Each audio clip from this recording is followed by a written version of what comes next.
very specific policy prescriptions in order to deal with the rising inequalities that we have in this country when it comes to wealth and income. Sure. And then you have the Democratic Party, which is heavily funded by corporate interests and moneyed interests. And what those donors want severely conflicts with what the base of Democratic voters want. And so this has been a growing issue with the Democratic Party. And what I see as, their campaign call is more and more culture war stuff.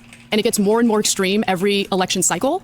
And I think that they're pushing more and more people away by sticking to the corporate politics while also getting more and more maximalist when it comes to some of the culture war type issues. So as I look, because it is so hard, what you do, what I do, there's so many words that come out of us every single day, and then out of context or not worded, or, exactly right. The way I look at the Democratic Party or the left is that there is the machine that is in bed now with big business, and that's just the crony capitalism, just the vomitous kind of corruption that we all hate in either party, any party. Right. Then there's the average Democrat who might disagree on tax. Crony capitalism is always a massive dog whistle from somebody who doesn't want to accept the fact that capitalism doesn't solve for everything.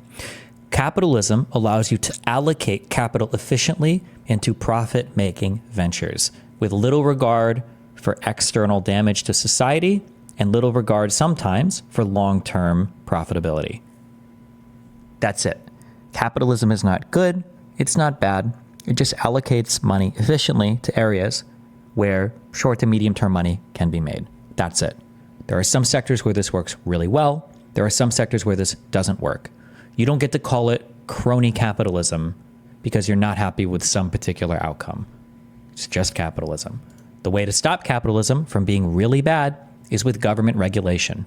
Monopolies and all of these things are natural outcomes of capital markets. You want to be a sole controller of a market because you want to make the most money possible. And being a monopoly allows you to do that. That is not crony capitalism. That's just capitalism. This is why government intervention exists. All hate in either party, any party. Right. Then there's the average Democrat who might disagree on taxes or whatever, but they believe in the Constitution and they believe in the Bill of Rights and everything else. And I think that has been that is the majority of people. Absolutely. And then there's this crazy left-wing Marxist, destroy it all kind of group. And that, I don't even know, maybe 8%, 10% is that. And it's the middle people who have been either lied to so effectively by so many people, mainly mainstream media. But we're at the beginning in the Democratic Party, possibly, of those people. Don't ban me, but this sounds like a case to have government intervention in pharmacy benefit management and vertical integration in healthcare. What? Why would I ban you for that? That's essentially my position.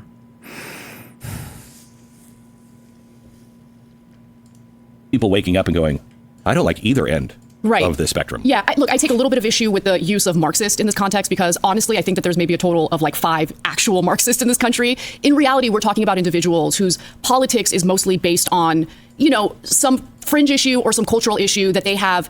It's not just that they care about that issue, it's that they've taken that issue and they've made it part of their identity, the core of who they are. And it's almost like what you would expect from religious zealots, and so there's a fundamentalism involved in the way that they treat these issues, and there's no room to negotiate, there's no room to maybe consider the thoughts and concerns of other individuals. And so as they become more and more kind of like authoritarian in what they demand, they are pushing people away. And there are some issues in which the rights of one group might actually end up conflicting with the rights of another group, depending on what type of legislation you're pursuing. And so of course this has come up with the trans issue, and I've always been supportive of the transgender community, but when people say stuff like lies from the mainstream media, what lies exactly?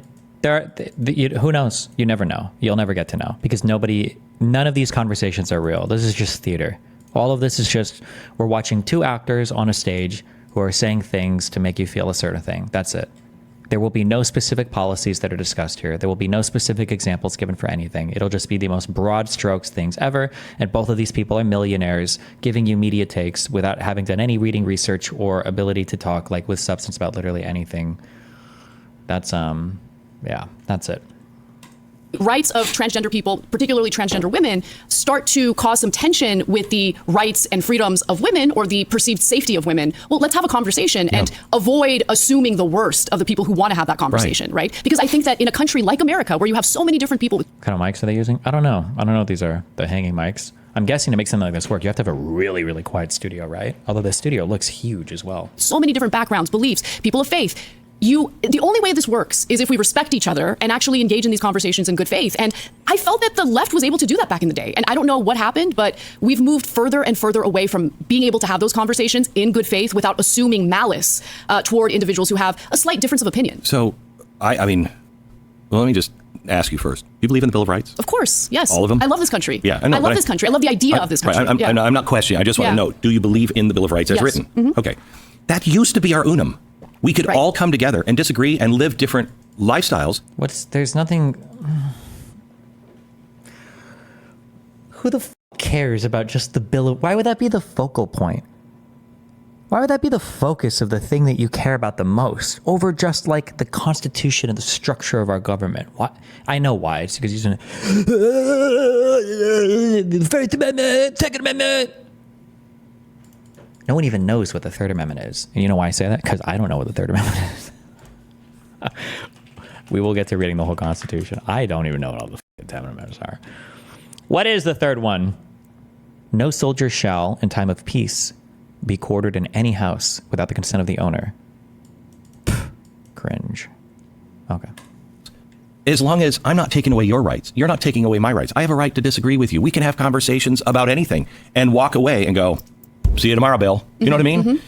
That's what's happened to us. There's been this erosion of education of how important the Bill of Rights is. We're looking now at a population, especially a younger population, that thinks that there's limits on speech. Right. There's not limit. Just to be clear, and maybe I'll change my mind as we get through more of the Federalist Papers or whatever, the cool and awesome and amazing thing about the United States of America was the unique structure that we had of like a federal government and a state government and a government of limited powers federally that united a whole bunch of independent state governments that still respected the individual rights of those citizens. It wasn't just fucking free speech. It wasn't just free speech, fucking free speech, bro. It's because we could all go on fucking Twitter and fucking say the world is fucking shit, bro. Like, that's not the reason why the United States was so successful and revolutionary.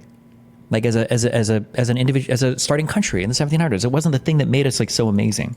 No limits on freedom of speech, bro. Well, there are some limits, right? What are they? The typical example is you can't yell fire in a crowded movie theater. Not true. That was actually written by the Supreme Court to prove against that. Really? Yeah, it was not. But you can't incite violence. Yes. I'm sorry, what? Does he think there aren't civil liabilities for yelling fire in a crowded theater? Actually written by the Supreme Court to prove against that. Really? Yeah. Hold on, actually. Now I want to see what case does this come from? Scream, fire, crowded theater, Supreme Court. What was the case? Justice Oliver Wendell Holmes Jr.'s opinion in the United States Supreme Court. Okay. Schenck v. United States. Schenck v. United States. This is the whole case? Oh, a short one. God, remember when they used to just write them short and now they just they act like they took away the Twitter word limit. Okay, the case is stated in the opinion. Holmes delivered the opinion of the court. Okay, so this is the majority opinion delivered by him. He's writing. Okay, so this is some of the things he's saying. Okay. It described the arguments on the other side as coming from cunning politicians and a mercenary capitalist press, and even silent consent to the conscription law as helping to support an infamous conspiracy. It denied the power to send our citizens away to foreign shores to shoot up the people of other lands, and added that words could not express the condemnation such cold-blooded ruthlessness deserves. Something like winding up. Quote, you must do your share to maintain, support, and uphold the rights of the people of this country, end quote. Of course, the document would not have been sent unless it had been intended to have some effect, and we do not see what effect it could be expected to have upon persons subject to the draft, except to influence them to obstruct the carrying of it out. The defendants do not deny that the jury might find against them on this point, but it is said, suppose that that was the tendency of this circular. It is protected by the First Amendment to the Constitution. Two of the strongest expressions are said to be quoted respectively from well-known public men. It well may be that the prohibition of laws abridging the freedom of speech is not confined to previous restraints, although to prevent them may have been the main purpose, as intimated in Patterson v. Colorado, we admit that in many places and in ordinary times, the defendants, in saying all that was said in the circular, would have been within their constitutional rights, but the character of every act depends upon the circumstances in which it is done. Aikens v. Wisconsin, the most stringent protection of free speech